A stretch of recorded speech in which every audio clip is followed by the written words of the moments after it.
doa pemulihan. Baik, next kita buka introduction. Firman Tuhan berkata apa? Hidup saudara, Alkitab mencatat, kalau kita pelajari Alkitab, hidup itu ada masa kesukaran, ada masa kesesakan dalam hidup. Dan siapapun dalam hidup dapat mengalami masa kesukaran, dapat mengalami masa kesesakan, ya. Begitu pula kalau kita melihat Raja Daud yang begitu kaya, yang begitu makmur, yang punya tentara, yang punya kemenangan, yang gilang gemilang, tetap punya masa kesesakan, punya masalah-masalah yang dia harus hadapi dalam hidup. Demikian juga begitu banyak raja dalam Alkitab mempunyai masa kesesakan. Bahkan nabi-nabi mempunyai masa kesesakan, juga para rasul mempunyai masa kesesakan.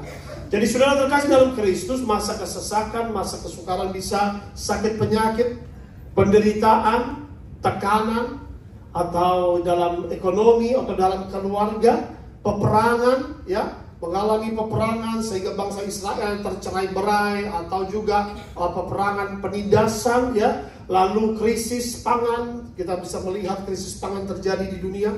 Krisis pangan pernah terjadi di Israel. Lalu krisis ekonomi, kelaparan, wabah, pandemi, epidemi. Ini semua yang disebut dengan masa kesesakan yang tidak bisa dihindari ketika masa kesesakan ini tiba. Tapi satu firman Tuhan berkata, berserulah kepadaku pada masa kesesakan, aku akan meluputkanmu dan engkau akan memuliakanku. Beri tepuk tangan yang meriah bagi Allah kita.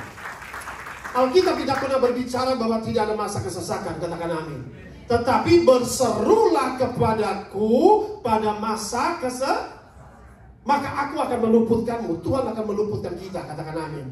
Kita akan memuliakan Dia, amin. Jadi masa kesesakan, siapa sih ingin mempunyai masa kesesakan? Bisa masalah keluarga, bisa masalah pribadi, bisa bencana, bisa epidemi. Nah, berseru kepada Tuhan. Masa kesesakan, maka Tuhan berjanji akan meluputkan kita dari masa kesesakan. Tuhan berjanji akan memelihara kita pada saat kita mengalami masa kesesakan, ya. Jadi namun kehendak Allah untuk memulihkan umatnya dari apa? Dari keterpurukan, dari penderitaan, dari sakit penyakit. Hizkia juga pernah mengalami masa kesesakan, penyakit yang diderita, ya, sehingga dia akan mengalami kematian, dari beban berat dalam hidup, ya. Maka itu kunci dari pemulihan yang pertama dari sini, memang kuncinya cuma satu, adalah berseru dalam doa, katakan amin. Nah, hari ini saya akan bicara mengenai satu raja dalam Alkitab, yaitu adalah Raja Manasye. Bagaimana kehidupan Raja Manasye yang dia mengalami keterpurukan dalam hidupnya, ya, sehingga Tuhan memulihkan kehidupan dia, ya. Baik, kita akan melihat hukuman yang menimpa seorang raja bernama Raja Manasye. Next, dalam firman Tuhan dalam 2 Tawarik pasal 33 ayat 9 sampai dengan 11. Baik, kita akan baca bergantian saudara terkasih dalam Kristus. 2 Tawarik pasal 33, saya mulai dari ayat 9. Tetapi Manasye menyesatkan Yehuda dan penduduk Yerusalem, sehingga mereka melakukan yang jahat lebih daripada bangsa-bangsa yang telah dipunahkan Tuhan dari depan orang Israel. Ayat 10, mari saudara.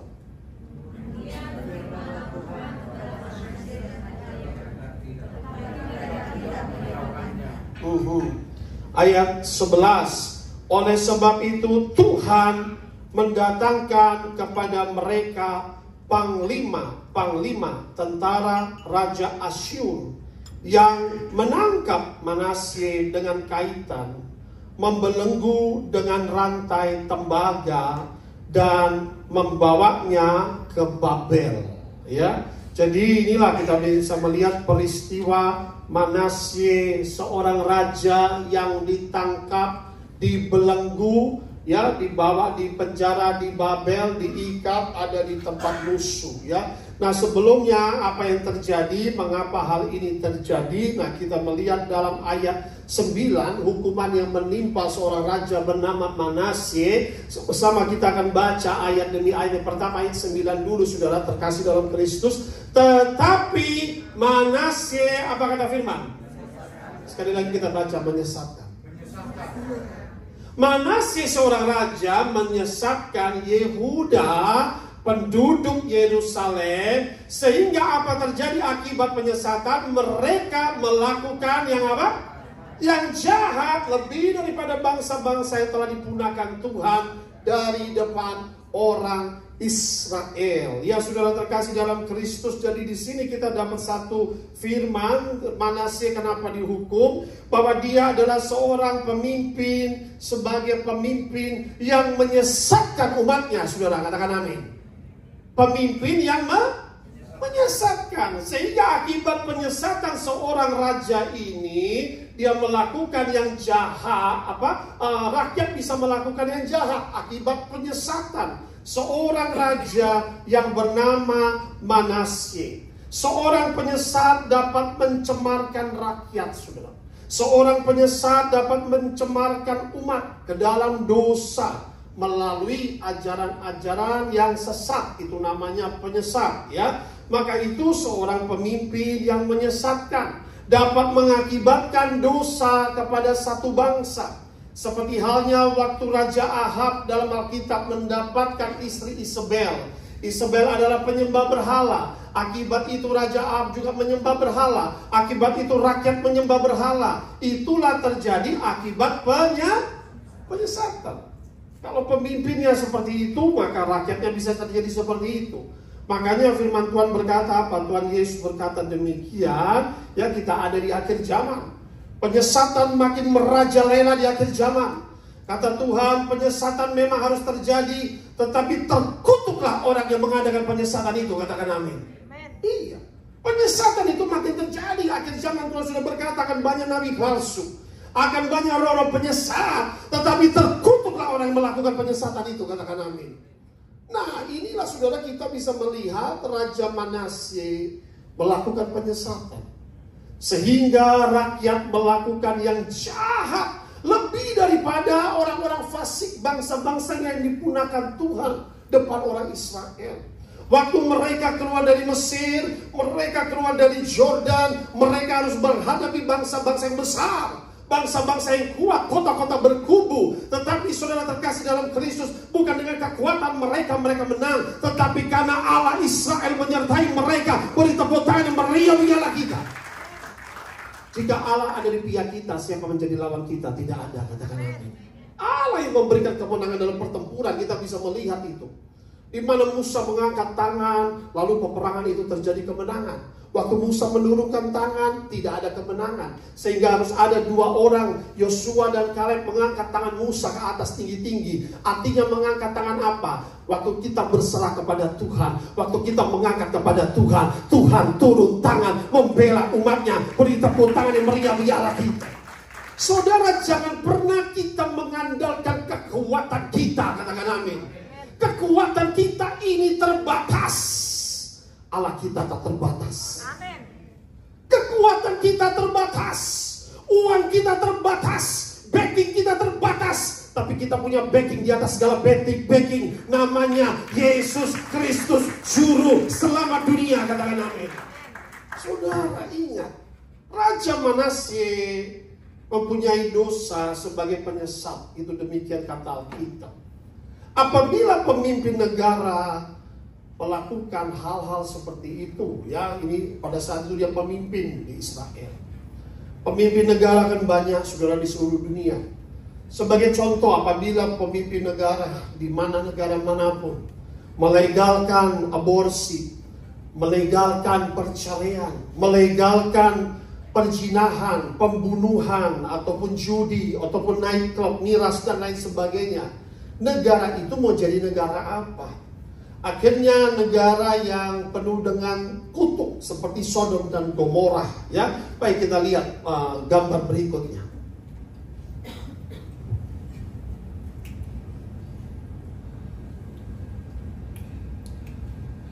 Gambar di sini adalah kota Pompei, saudara.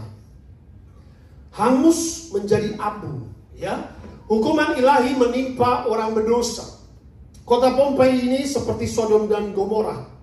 Anda bisa cek di Google, ya. Seorang pemimpin yang menyesatkan dapat mengakibatkan dosa satu bangsa. Kota Pompei ini yang adanya di Italia, ya, adanya di Italia, katakanlah wilayah Italia atau katakanlah dekat kota Napoli, ya, akibat letusan gunung Vesuvius. Lalu di situ kalau dikatakan kena azab ilahi, ya, hukuman ilahi. Kenapa, saudara?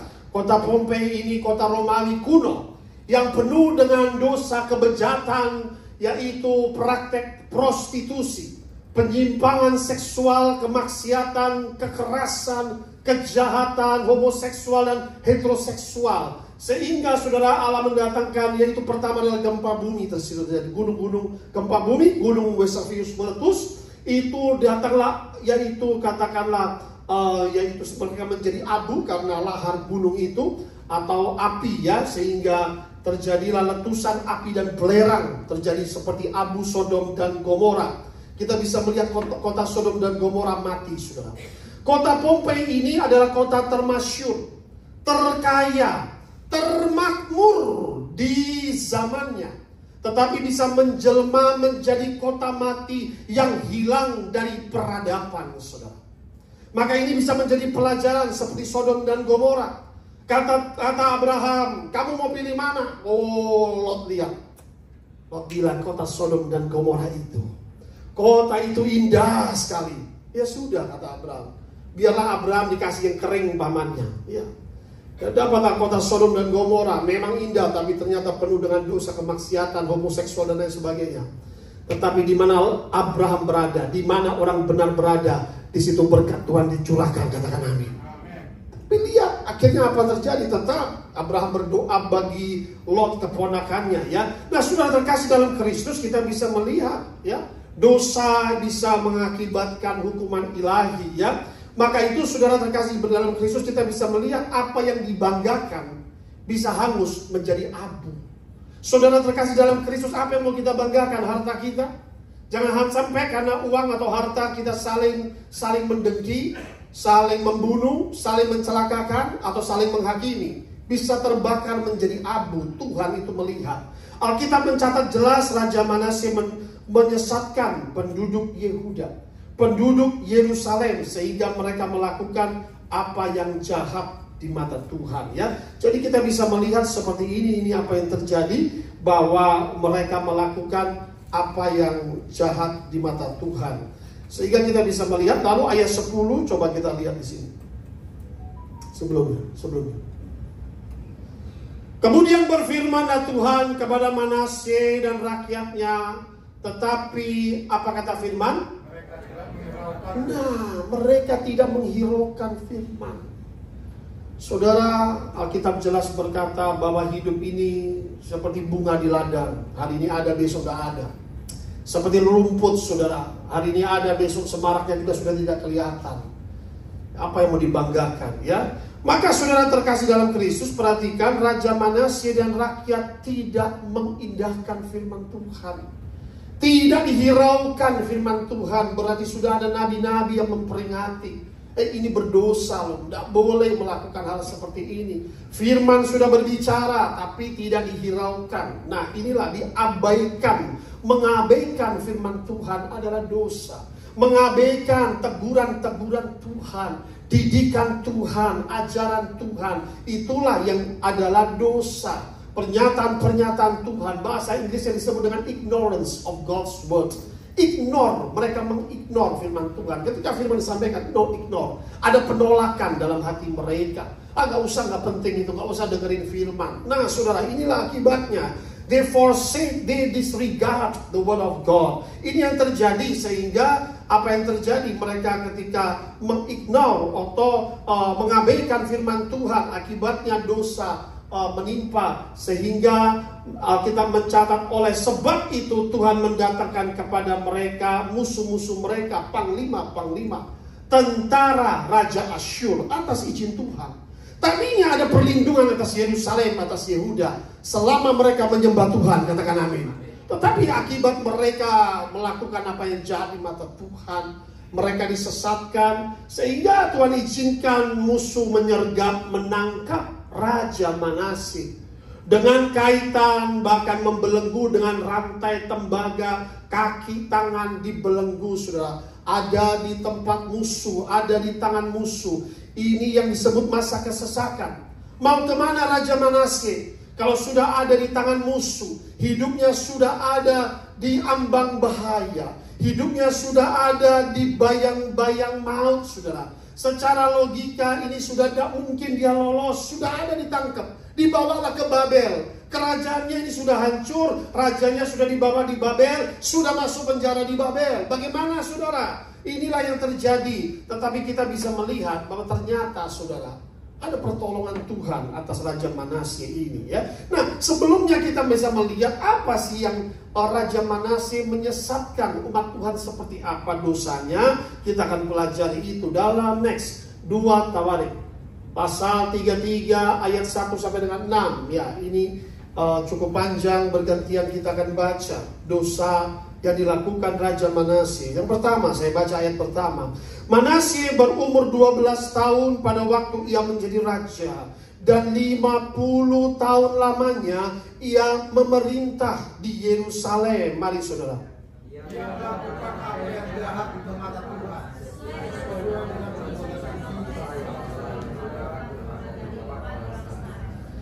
Ayat 3, ia mendirikan kembali bukit-bukit pengorbanan yang telah dirobohkan oleh Hizkia ayahnya.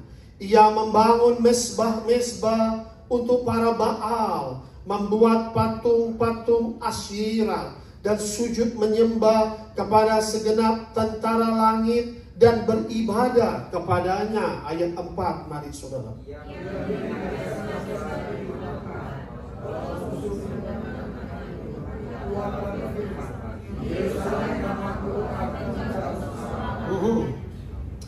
Ayat 5, dan ia mendirikan juga mesbah-mesbah bagi segenap tentara langit di kedua pelataran rumah Tuhan. Ayat 6.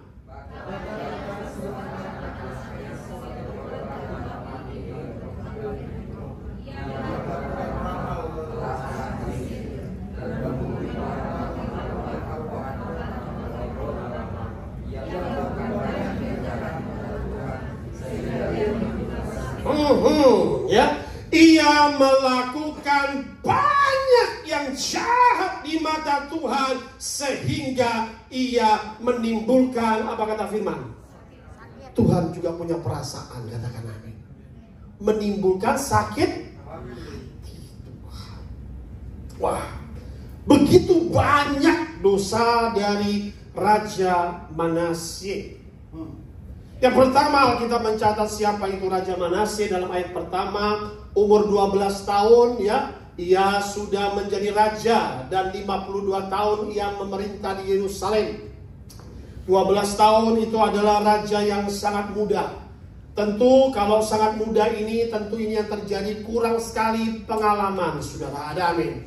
Ya, sangat muda, cepat sekali menjadi raja, sangat berbahaya, kurang pengalaman, banyak godaan. Dan akibat nasihat-nasihat yang salah, akhirnya perbuatannya apalagi melawan Tuhan ya. Nah, Alkitab mencatat dosa Manasye apa? Adalah dosa okultisme.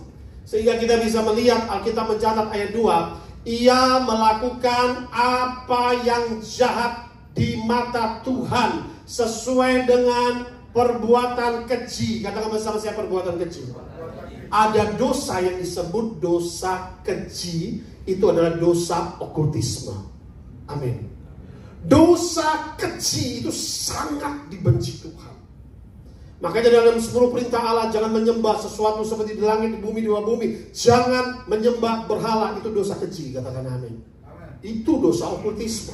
Itu pertama, ya, menyembah ilah yang lain. Nah, maka itu firman Tuhan berkata, ia melakukan dosa keji, melakukan apa yang jahat di mata Tuhan. Dosa keji, perbuatan keji bangsa-bangsa yang telah dihalau Tuhan. Dari depan orang Israel, ya. Saudara, kita bisa melihat Papa Manasye siapa? Papa Manasye adalah Raja Hizkia. Hizkia melakukan apa yang benar di mata Tuhan. Hizkia merobohkan tugu-tugu berhala, tiang-tiang berhala. Ia menghancurkan segala sesuatu kuasa-kuasa kegelapan, dan dia mendirikan, katakanlah, yaitu bait Allah, penyembahan. Dia membuat rakyat menyembah Tuhan, ya, pengorbanan kepada Tuhan. Itulah yang dilakukan Hizkia. Ayahnya melakukan apa yang benar di mata Tuhan. Tetapi anaknya ini yang bernama Raja Manasye, ya, bahkan melakukan sesuatu yang bertentangan dengan firman, sesuatu yang oposit dengan papanya. Dia membangun kuil-kuil berhala, ya. Dia membangun, yaitu Alkitab mencatat dalam ayat 3, ia mendirikan kembali bukit-bukit pengorbanan yang telah dirobohkan oleh Hizkia. Hizkia merobohkan kuil-kuil berhala, tetapi dia bangun kembali yang apa yang dirobohkan oleh ayahnya. Ia membangun mesbah-mesbah untuk para Baal, penyembah dewa Baal, ya. Ia juga, Alkitab mencatat, membuat patung-patung Asyera, yaitu dewa dewi seperti itu, ya. Dan sujud, bahkan bukan itu, dia pun sujud menyembah kepada segala tentara langit, beribadah kepadanya, ya. Menyembah kepada tentara langit, yaitu dewa bulan, dewa matahari, dewi bulan, atau juga dewa langit. Kau tahu, Pak, saya dulu penyembah berhala. Ya kan, saya dulu tidak kenal Tuhan. Saya lahir dari penyembahan berhala. Saya keturunan orang India, lahir dari accustomed to worship idols. Bukan penyembah berhala yang saya ini sangat fanatik, sebenarnya. Dari usia 6 tahun saya sudah melayani di kepercayaan saya yang lama. Sampai usia 25 tahun, ya. Saya sudah nyanyi-nyanyi worship tuh umur 7 tahun, pakai gendang saya sudah nyanyi. Setiap itu saya ibadah sangat rajin. Umur 15 tahun saya memimpin youth, saya mantra semua hafal. Bola-balik India sudah baca 200 buku, saya sumbang di library. Bayangkan, orang seperti ini itu adalah orang yang mustahil sebetulnya kalau bisa dijamah Tuhan. Saya dulu anti Kristus. Orang Kristen saya tarik kepercayaan saya yang berhala itu, iya kan? Istri saya ngomong 1 ayat, saya kasih 10 ayat. Lu ngomong mujizat, gue lama juga ada mujizat. Lu ngomong kasih, gue juga ada kasih. Tapi satu, keselamatan di kolong langit ini tidak ada lain selain diberikan oleh Yesus Kristus Tuhan. Beri tepuk tangan bagi Tuhan Yesus. Pengalaman saya langsung dengan Tuhan Yesus. Tuhan tepuk pundak saya 3 kali, aku Yesus Kristus Tuhan Allahmu. Ya, dikatakan aku Yesus Kristus berkata padamu, engkau hamba Tuhan, aku pakai luar biasa. 3 kali tepuk, sudah. Pertama yang dengar suara itu istri saya punya karunia dengan suara Tuhan. Bahkan dalam bahasa Inggris, ya kan aneh. Yang bisa ngomong Inggris saya, tapi Tuhan ngomong sama saya bahasa Indonesia. Ya, ini nggak bisa bahasa Inggris, Tuhan ngomong bahasa Inggris sama dia, dibolak-balik sama Tuhan, sengaja Tuhan bikin gitu. Pertama kan saya khotbah itu pertama pelayanan saya itu khotbah English service. Tiba-tiba setelah khotbah kita berdua sedang makan bersama keluarga, anak-anak saya masih kecil. Aku dengar suara Tuhan. Apa kamu dengar? I will use your husband tremendously. Wih, saya terbelalak. Ini orang nggak bisa bicara bahasa Inggris tremendously seperti itu. Masa sih kamu dengaran kali. Tapi memang dia punya karunia mendengar suara Tuhan. Pokoknya aku dengar itu kali. Saya agak nggak percaya. Tiba saatnya waktu saya mulai mendoakan satu anak yang sedang cacat, ibunya lalu penuhan Roh Kudus. Disitulah Tuhan bicara sama saya depan banyak orang saksi. Aku Yesus Kristus berkata padamu, sahabat Tuhan makin luar biasa. Banyak orang kalau ada setannya pasti terlentang jatuh. 3 kali pernyataan yang sama. Yang ketiga, laksanakan. Matanya dibuka. Pertama ditutup, masih membuka mata. Mulai saat itu, saudara, saya tidak tahu ternyata mulai saat itu ternyata di samping saya selalu ada yaitu malaikat Mikael. Orang pada yang ada setannya kerasukan itu naik atas, lari kabur kemana-mana, saudara. Ternyata apa? Tuhan kita bukan Allah yang berdusta, katakan apa? Saudara terkasih dalam Kristus, perhatikan di sini. Ini adalah penyembah berhala, ya. Yang tadinya bahkan ayahnya adalah penyembah Yahweh, penyembah Allah Israel. Ternyata kok bisa malah yaitu Hizkia yang benar, anaknya jadi tidak benar seperti ini, yaitu Raja Manasye malah membuat penyembahan dewa-dewi, yaitu menyakitkan hati Tuhan, ya, menyembah bulan, bintang, matahari, hal seperti itu, dewa bulan, dewi bulan. Ya, saya dulu seperti itu, sudah. Ini Pak, nenek saya, kamu harus kasih air ke matahari supaya apa, Nek? Ya supaya Kalau marah itu nanti cepat surut. Oh gitu, iya. Nanti kalau malam kasih susu ke bulan. Oh iya. Nanti bintang juga kamu sembah, itu adalah pamanmu bintang. Kapan jadi paman nggak tahu sudah. Tiba-tiba sudah jadi paman bintang itu, ya kan? Nah, iya kan macam-macam saudara, ya kan? Nanti dewa langit lah, dewa ini. Lah saudara, bisa stres dewa-dewinya ribuan saudara. Pohon di India saya putar-putarin ya, 21 kali muter-muterin pohon. Kadang saya sekarang bisa ketawa geli saudara, iya kan? Ternyata saudara, karena dulu tidak tahu kebenaran. Dulu saya karateka umur 10 sampai 25 tahun. Lawan 10 orang saya nggak pernah takut. Itu saya dulu. Tapi namanya setan, tidur sendiri saya takut saudara. Tapi oh iya itu dulu saya lawan manusia. Oh saya itu sangat sombong. Sekuat apapun dulu, wah itu kaki saya itu bisa melayang-layang dulu sudah, karena dari 10 tahun sampai 25 tahun. Tapi sekarang hilang sudah. Tapi waktu saya karateka itu setiap hari flu, batuk, pilek, flu, badannya itu harus pakai herosin, setelah mandi gatal-gatal, ya kan? Tapi setelah dibaptis Islam, tidak pernah batuk, tidak pernah pilek, sampai hari ini tidak pernah gatal-gatal, karatenya hilang, dan Tuhan buat karate dengan setan. Ternyata Allah kita, nama Yesus dahsyat. Beri tepuk tangan bagi Tuhan Yesus. Ikut Yesus itu luar biasa, katakan amin. Iya, jadi sudah terkasih dalam Kristus, disinilah kita bisa melihat, yaitu dosa penyesatan yang dilakukan Raja Manasye.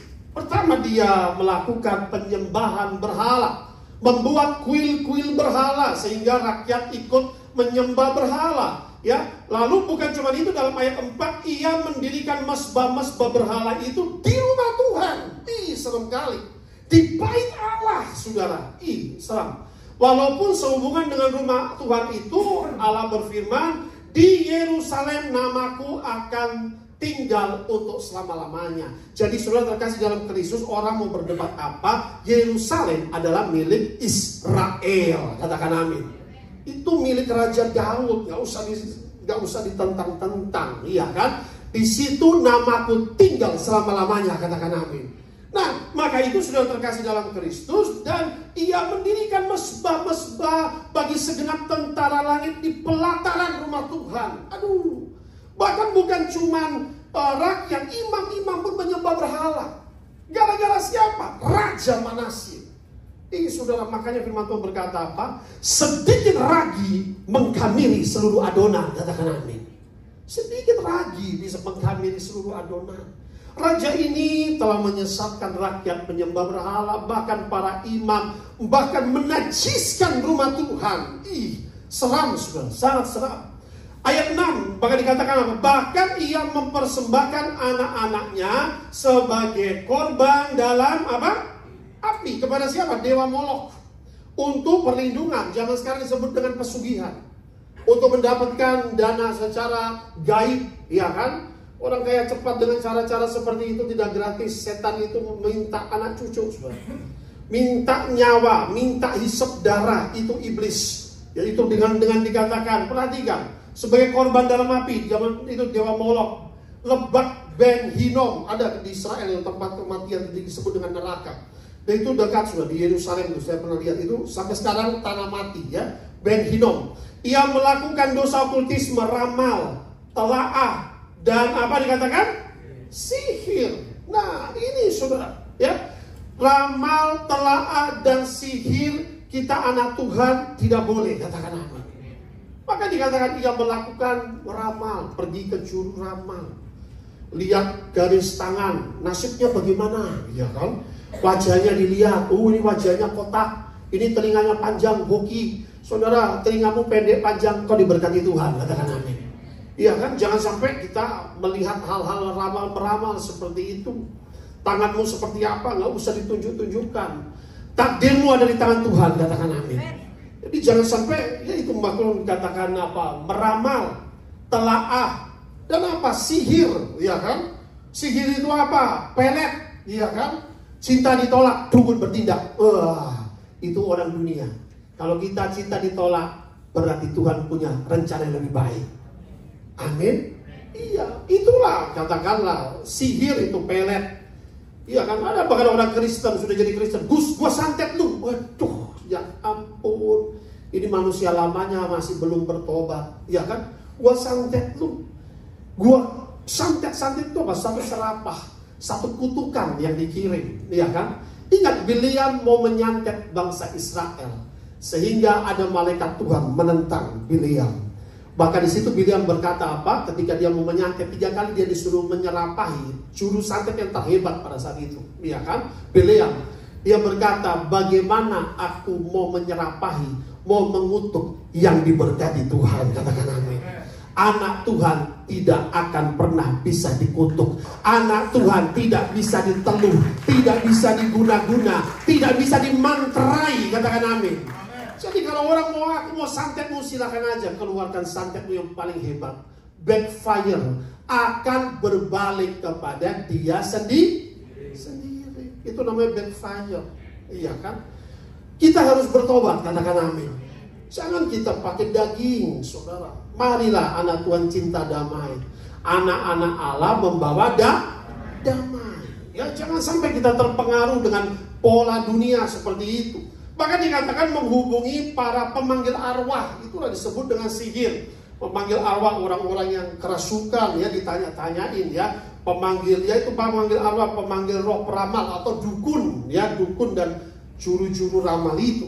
Ia melakukan banyak yang jahat di mata Tuhan sehingga menimbulkan sakit hati Tuhan, ya. Jadi jelas, ya, yaitu dikatakan memanggil tentara langit atau horoskop, itu disebut dengan tentara langit, Virgo, Capricorn, ya. Segala macam itu tidak perlulah kita lakukan lagi, ya.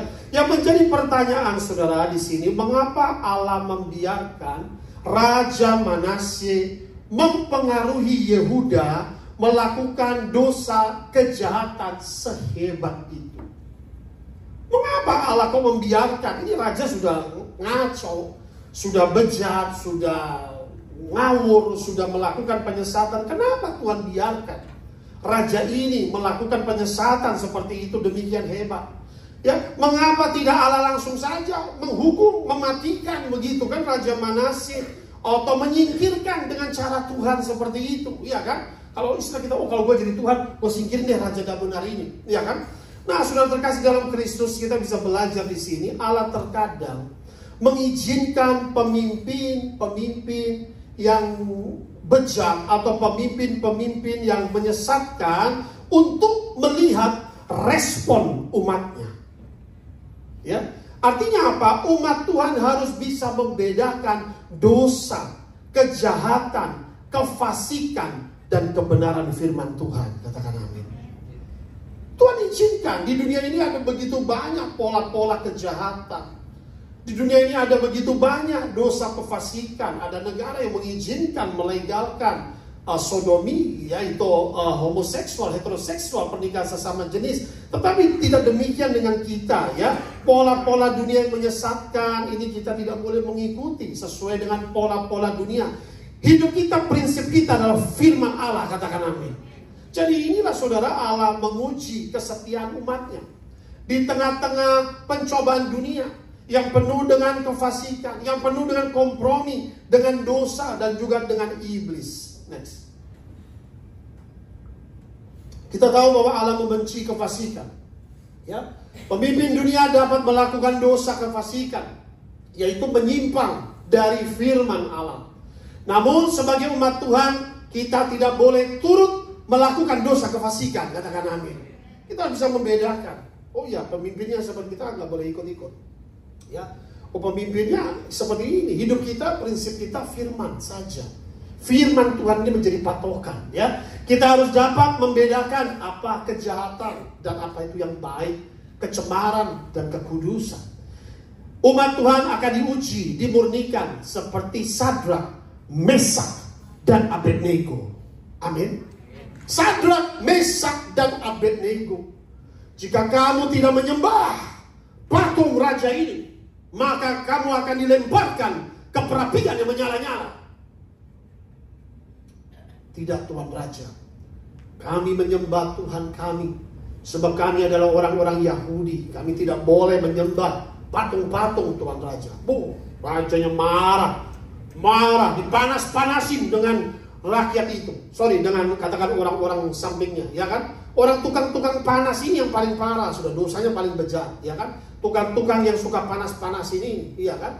Oh, rajanya bilang begini, Oh, kamu menentang aku, ya kan? Panaskan 7 kali lipat api itu. Wih, dipanaskan 7 kali lipat. Panas itu api seperti dapur perapian. Sehingga begitu demikian panasnya, ketika sedang dikasih begitu banyak bara api itu, saudara, itu serdadu-serdadu saja terbakar. Nggak, bayangkan. Artinya ketika api itu dipanaskan, apa yang terjadi? Mereka yang memanaskan, mereka sendiri terbakar. Katakan amin. Itu disebut backfire, saudara. Katakan amin. Iya kan, mereka memanaskan api itu. Serdadu yang memanaskan, serdadu yang terbakar, saudara. Iya kan? Nah, itu yang terjadi. Orang boleh memasang jerat, tapi Alkitab berkata apa? Mereka yang memasang jerat itu akan menangkap mereka sendiri. Katakan amin. Mereka yang menggali lubang itu, mereka akan jatuh sendiri dalam lubang itu. Itu yang terjadi. Wah, sekali lagi kata raja itu, ini sudah panas sekali. Lihat tuh, lihat akibatnya. Mati tuh, serdadu-serdadu. Seram, saudara. Kalau kamu saya kasih kesempatan terakhir, menyangkal Tuhanmu atau ini akhir zaman akan seperti itu, saudara. Nanti yang tidak rapture, ketinggalan, yaitu dipenggal atau menyangkal Tuhan atau penggal. Karena itu hanya solusinya itu nanti. Doa saya Anda tidak tertinggal, katakan amin. Jaga imanmu, saudara. Ini akhir zaman, ada penapian. Maka saudara, apa yang terjadi sehingga mereka berkata, Tuan Raja. Mereka sudah melihat bahaya depan mereka. Mereka sudah lihat mereka akan dilempar api yang sudah panas yang demikian. Sekalipun Allah kami tidak menolong kami, tetap kami tidak akan menyembah patung Allah buatan tangan manusia. Itu baru iman. Beri tepuk tangan. Sekalipun aku tidak melihat mujizat, aku tetap menyembah Yesus sebagai Tuhan dan Raja Juru Selamatku. Beri tepuk tangan bagi Tuhan Yesus. Amin, saudara. Sekalipun Tuhan belum menolong aku tetap akan setia menyembah Tuhan Yesus sebagai Tuhan dan Juru Selamatku. Beri tepuk tangan yang meriah-meriah lagi. Saudara, kalau engkau belum menerima mujizat, bukan berarti Tuhan tidak sanggup membuat mujizat. Dia Allah yang dahulu membuat mujizat. Dia hari ini dapat membuat mujizat. Dan selamanya Dia Tuhan membuat mujizat. Beri tepuk tangan yang meriah-meriah lagi. Pada saat itu Sadrak, Mesak, Abednego pikir, Tuhan kok diam saja. Kami ini sedang dipermalukan. Kami ini sedang diolok-olok. Iman kami ini sedang diuji sedemikian rupa. Baiklah kematian di depan kita. Lempar mereka. Kelempar ke dalam perapian yang menyala-nyala itu. Tiba-tiba semua melihat. Di tengah-tengah mereka ada seperti anak manusia, seorang dewa. Yesus berjalan dengan mereka di tengah-tengah api itu. Dan tidak terbakar.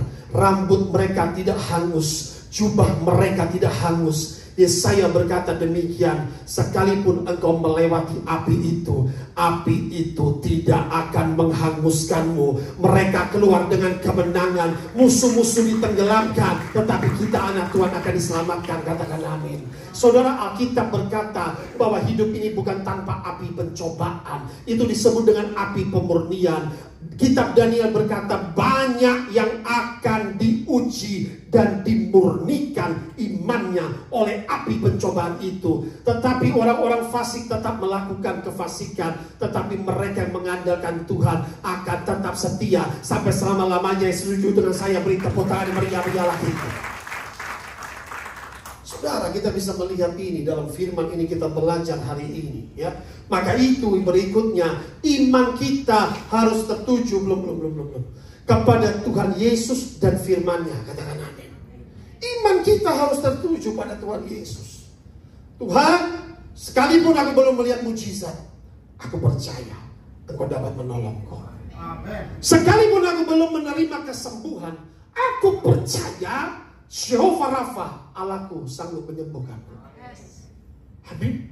Sekalipun aku belum mendapatkan berkat ini, Jehovah Jireh, Allahku sanggup menyediakan apa keperluanku. Katakan amin. Itu saudara, iman kita fokus pada Tuhan dan firman-Nya. Jangan mau digeser dari pengharapan Injil, ya. Yang terakhir kita akan melihat kunci, ya. Next. Oh, ini yang poin ketiga, baru ada 4, ya. Kunci kunci pemulihan Raja Manasye. Tolong Pak Jimmy bacakan ayat 2 ayat saja. 2 Tawarik pasal 33 ayat 12 sampai 13, kunci pemulihan. 2 Tawarik 33 ayat 12 sampai 13. Dalam keadaan yang terdesak ini, ia berusaha melunakkan hati Tuhan Allahnya. Ia sangat merendahkan diri di hadapan Allah nenek moyangnya dan berdoa kepadanya, maka Tuhan mengabulkan doanya dan mendengarkan permohonannya. Ia membawanya kembali ke Yerusalem dan memulihkan kedudukannya sebagai raja. Dan Manasye mengakui bahwa Tuhan itu Allah. Beri tepuk tangan bagi Allah kita. Ini bukan dongeng, ini kisah Alkitab, saudara, katakan amin. Raja Manasye melakukan yang sangat jahat di mata Tuhan. Amin, saudara. Kejam sekali. Mendirikan kuil-kuil berhala, menyesatkan rakyat. Kejam. Membuat mereka jatuh dalam dosa-dosa kelompok. Lalu juga okultisme dan lain sebagainya. Ya, bahkan mengabaikan firman Tuhan. Saudara,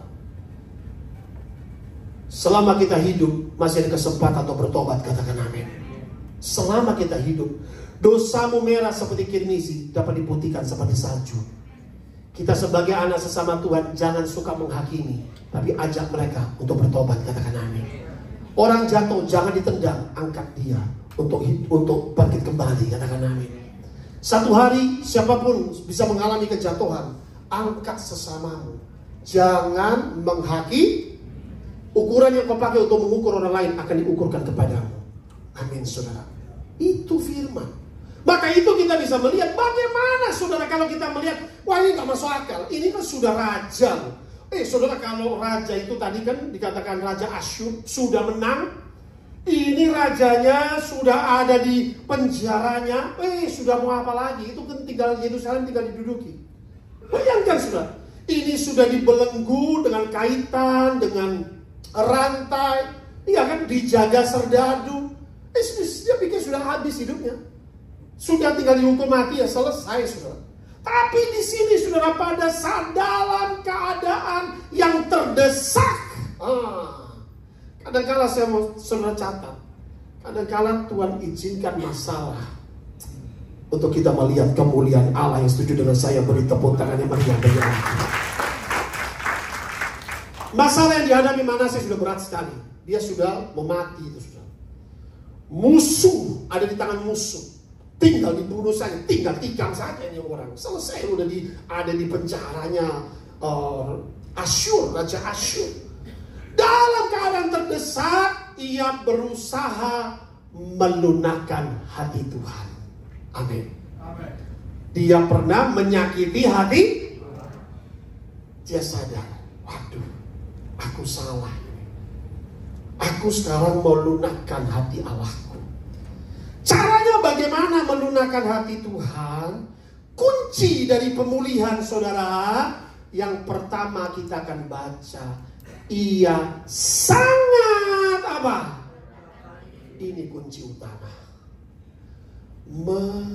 Merendahkan diri di hadapan Tuhan. Amin, saudara. Merendahkan diri di hadapan Tuhan. Amin, saudara.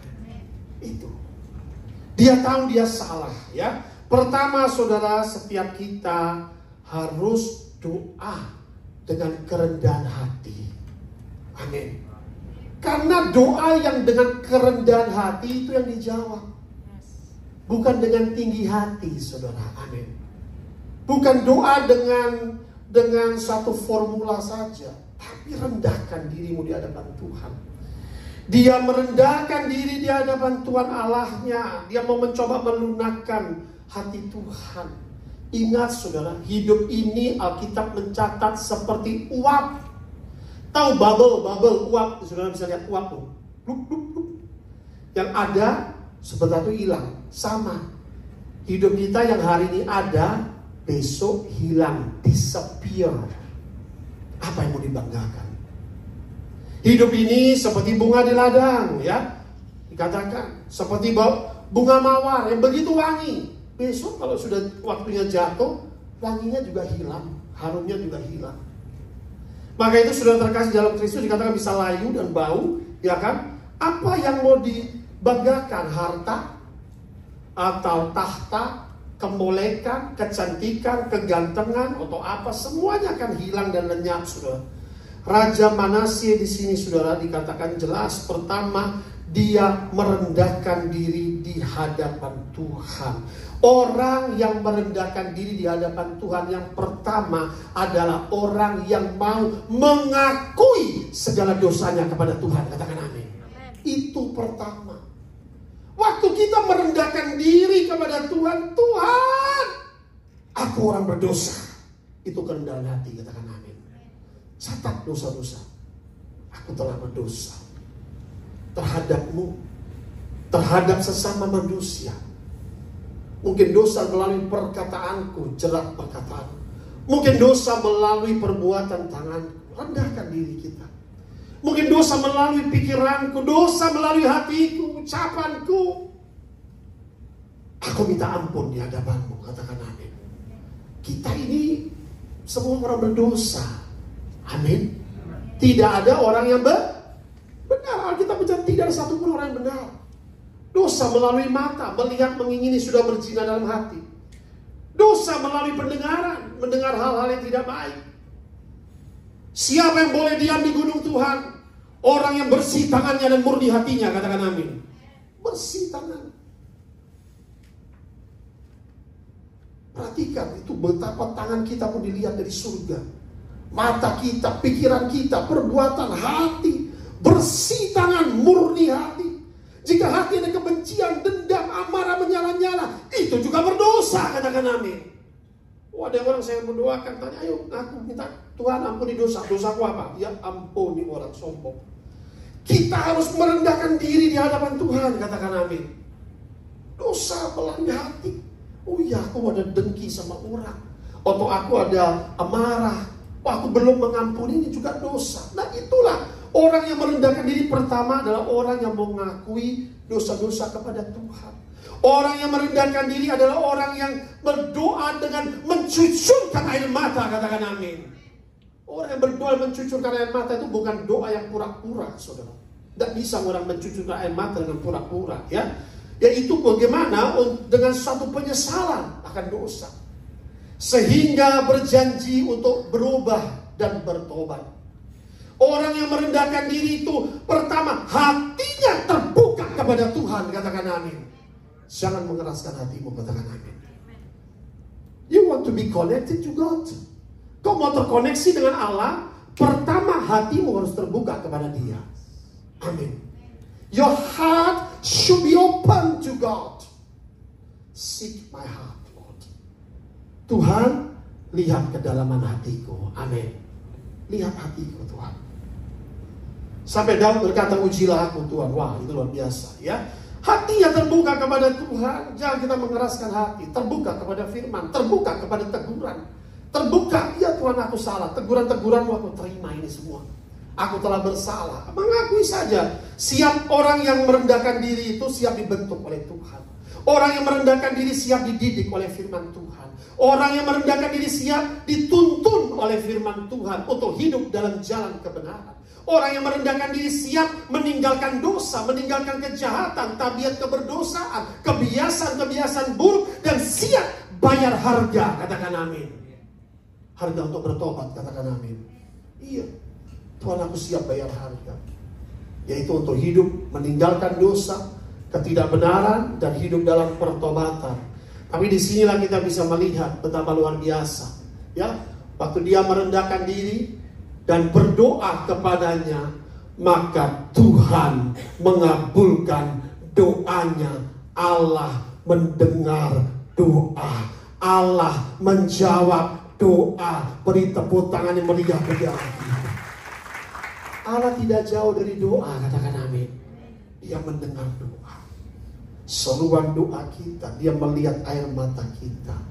Dia dengar doa kita. Lihat Tuhan Yesus. Dia selalu menjauh dari murid-murid. Dia berdoa kepada Bapaknya di surga, katakan amin. Berjam-jam Dia menjauh, tunggu. I have to be connected to my father.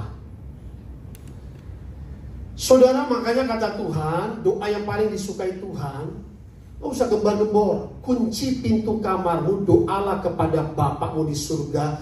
Di tempat yang tersembunyi, Bapakmu akan mendengarkan dan menjawab doamu. Beri tepuk tangan yang meriah.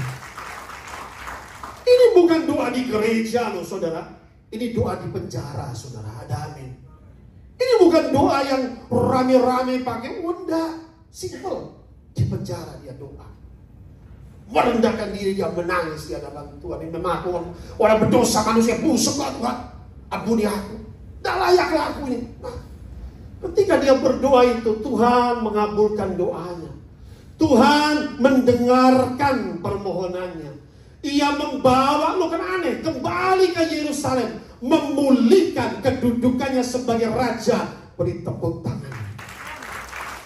Jika Tuhan memulihkan Raja Manasye itu, Tuhan yang sama dapat memulihkan saudara. Amin. Tuhan yang memulihkan Ayub, Tuhan yang sama dapat memulihkan saudara. Beri tepuk tangan bagi Allah. Berdoa dalam seruan doa ini yang dahsyat dan luar biasa. Yang terakhir kita bisa melihat waktu Raja Manasye dipulihkan, dia ada buah pertobatan. Kita akan selesaikan. Milikilah buah pertobatan. 2 Tawarik 33 15-17 bisa bantu baca? Bro, ini. Ya. 2 Tawarik pasal 33 15. 2 Tawarik 33 ayat 15-17. Ia menjauhkan allah-allah asing dan berhala dari rumah Tuhan, juga segala mezbah yang didirikannya di atas gunung rumah Tuhan dan di Yerusalem, dan membuangnya ke luar kota.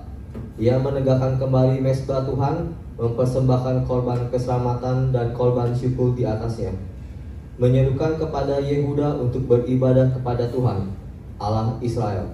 Walaupun demikian, rakyat masih mempersembahkan korban di bukit-bukit pengorbanan, tetapi hanya kepada Tuhan Allah mereka. Amin. Terjadi pemulihan bukan cuma saja Raja Manasye, tapi pemulihan seluruh Israel pada saat itu. Luar biasa saudara. Raja Manasye menunjukkan pertobatan yang sungguh-sungguh. Katakan bersama saya, pertobatan yang sungguh-sungguh. Mengikut Tuhan ini sungguh kita harus betul-betul bertobat ya. Dan apa yang dilakukan oleh dia, lalu Alkitab mencatat ia menjauhkan, makanya Allah-Allah huruf kecil, Allah-Allah asing dan berhala dari rumah Tuhan. Dia membersihkan, dari tadinya rumah Tuhan dinajiskan, dia menguduskan, dia membersihkan rumah Tuhan. Dijauhkan, yaitu segala berhala yang tadinya ada di rumah Tuhan, juga segala mezbah yang didirikan di atas gunung rumah Tuhan di Yerusalem. Lalu kita mencatat dia membuang keluar kota. Buanglah segala berhala dari rumahmu, katakan amin. Buanglah segala jimat-jimat dari rumahmu, katakan amin. Itulah pembersihan yang dilakukan. Dia sudah tidak mau ada lagi kenajisan. Jangan sampailah ada lagi pijakan iblis dalam rumah ataupun dalam, supaya iblis tidak bisa berpijak. Ini yang benar yang dilakukan ya.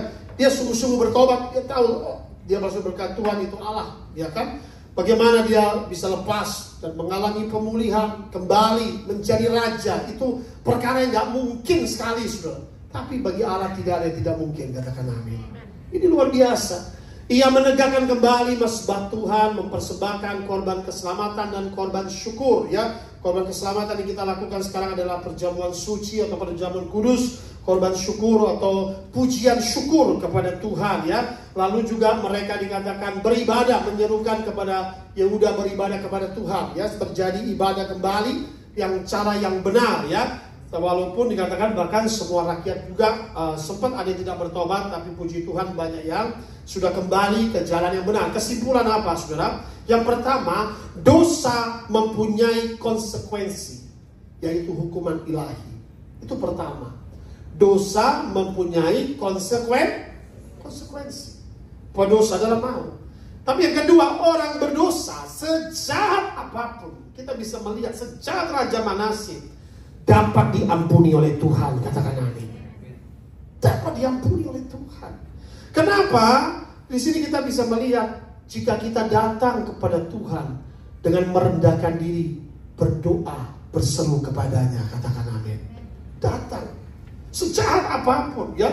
Karena yang ketiga, saudara, kasih Allah dapat kita lihat di sini, bahwa Allah tidak menghendaki orang berdosa binasa, namun diselamatkan melalui salib Kristus. Beri tepuk tangan yang meriah bagi Allah kita.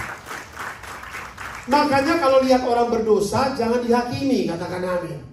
Allah nggak mau lihat satu orang binasa, agar semua diselamatkan melalui putranya, katakan amin. Makanya Yesus harus mati di atas kayu salib. Yang keempat, selama kita hidup, kita punya kesempatan. Untuk apa? Memberitakan Injil kepada sesama manusia. Memberitakan Kristus, agar apa? Orang-orang berdosa diselamatkan melalui Yesus Tuhan kita. Yang terakhir, pemulihan itu sangat mungkin bagi Tuhan, katakan amin. Apapun keadaanmu, jika hari ini kau mengalami keterpurukan, ada Tuhan yang sanggup memulihkan. Tuhan sanggup memulihkan. Katakan bersama saya, Tuhan sanggup memulihkan. Tuhan sanggup memulihkan. Ya, Dia sanggup memulihkan. Bagaimanapun kehidupan umat Tuhan, Allah sanggup melakukan perkara-perkara yang ajaib. Beri tepuk tangan bagi Allah kita. Haleluya.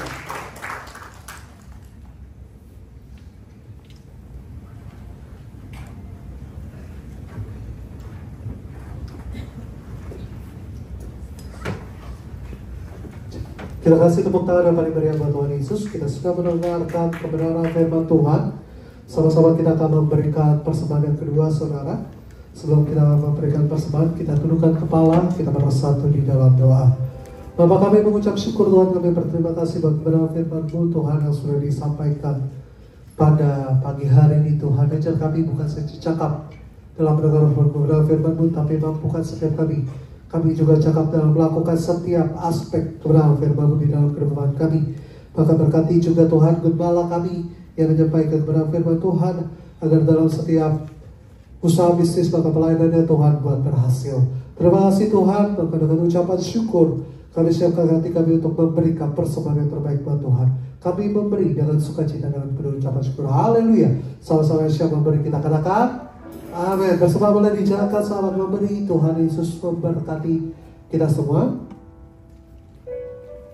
Kami informasikan dan kami mengundang kembali Bapak Ibu jemaat Tuhan yang hadir pada pagi hari ini untuk tetap setia, untuk sama-sama kita datang beribadah, bersekutu dalam pujian penyembahan, dan juga bertumbuh dalam kebenaran firman Tuhan. Ibadah hari Minggu, setiap hari Minggu, ibadah raya dan ibadah pemuda, disertai dengan ibadah sekolah Minggu, diadakan pada pukul 10 pagi waktu Indonesia bagian Barat. Dan juga bagi Bapak Ibu jemaat Tuhan yang baru pertama kali hadir, atau bagi Bapak Ibu jemaat Tuhan yang memerlukan informasi pelayanan gereja, kunjungan diakonia, doa konseling, pelepasan dan pemulihan, atau saudara bisa catat nomor sekretariat GBLTC Glodok di nomor 0859 450 95577. Dan juga saudara bisa update terus untuk informasi gereja dengan mengikuti sosial media resmi kami di YouTube, Instagram, dan juga Facebook GBLTC Glodok. Tuhan Yesus memberkati kita semua. Sama-sama kita siapkan hati kita masuk dalam sakramen perjamuan kudus bersama tubuh dan darah Yesus.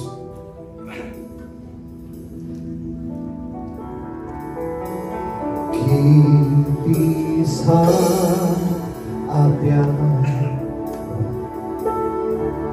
berdiri di atasnya,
firman Tuhan dalam Injil Lukas pasal 22 ayat 19 sampai dengan 20. Lalu ia mengambil roti, mengucap syukur, memecah-mecahkannya, memberikannya kepada mereka.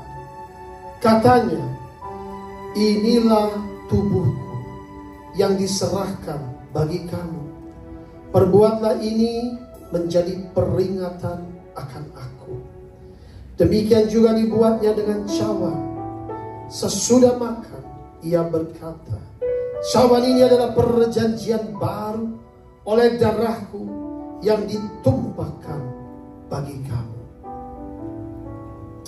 Mari kita angkat roti bersatu dalam doa.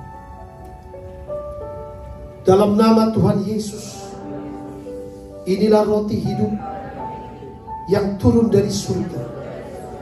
Inilah tubuh Kristus. Kami percaya kepada firman, barang siapa memakan tubuh Kristus, yang pertama kami menerima hidup kekal dalam kerajaan Allah. Yang kedua, kami percaya kami akan dibangkitkan pada akhir zaman. Yang ketiga, kami percaya Tuhan Yesus, Engkau akan datang kembali menjemput kami semua, umat pilihan, mempelai Kristus, gerejamu. Kami semua akan masuk dalam awan-awan. Kami semua akan masuk pesta perjamuan kawin anak domba sepanjang masa, kekal selamanya, diam di rumah Bapa di surga. Dalam nama Tuhan Yesus, inilah tubuh Kristus, kami makan.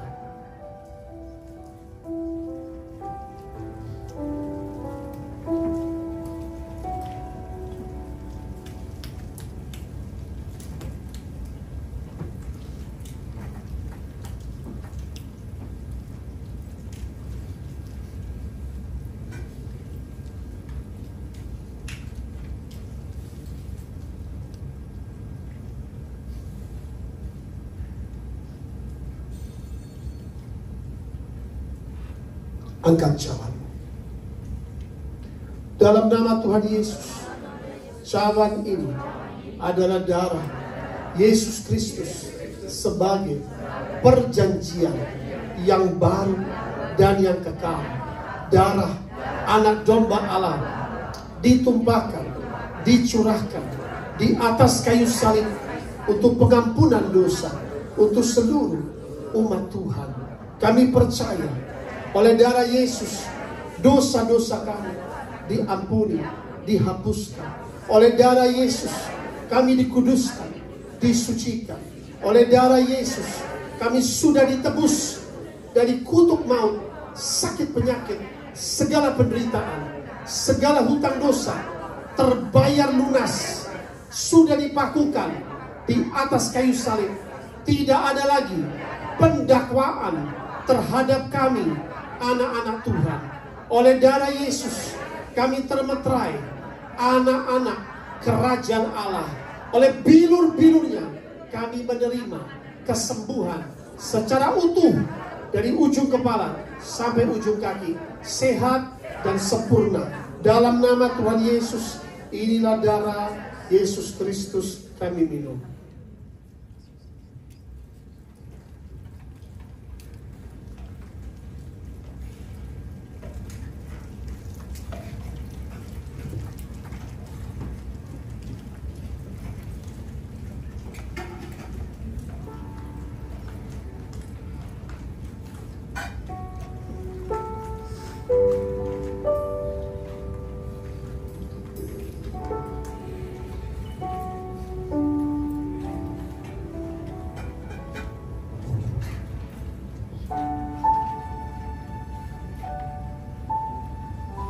Terima kasih Tuhan atas pengorbanan karya salib.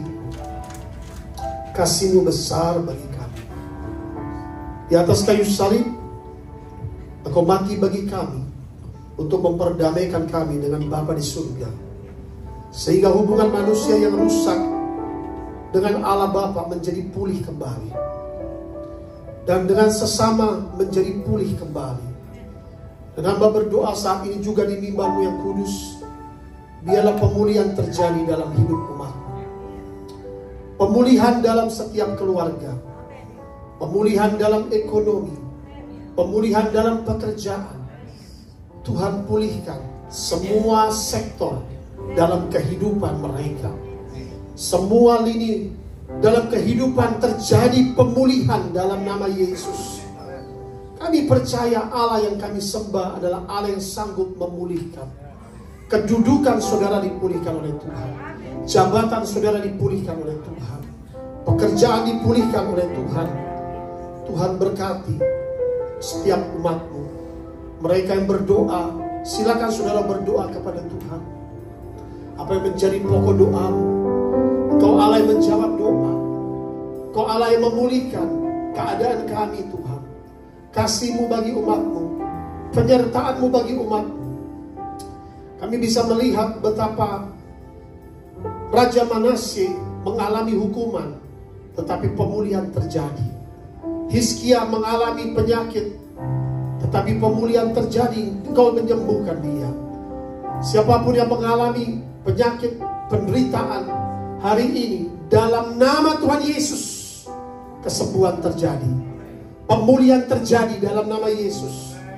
Dalam segala sektor, keluarga yang tercerai-berai, pemulihan terjadi dalam nama Yesus. Keluarga itu dipersatukan oleh Tuhan.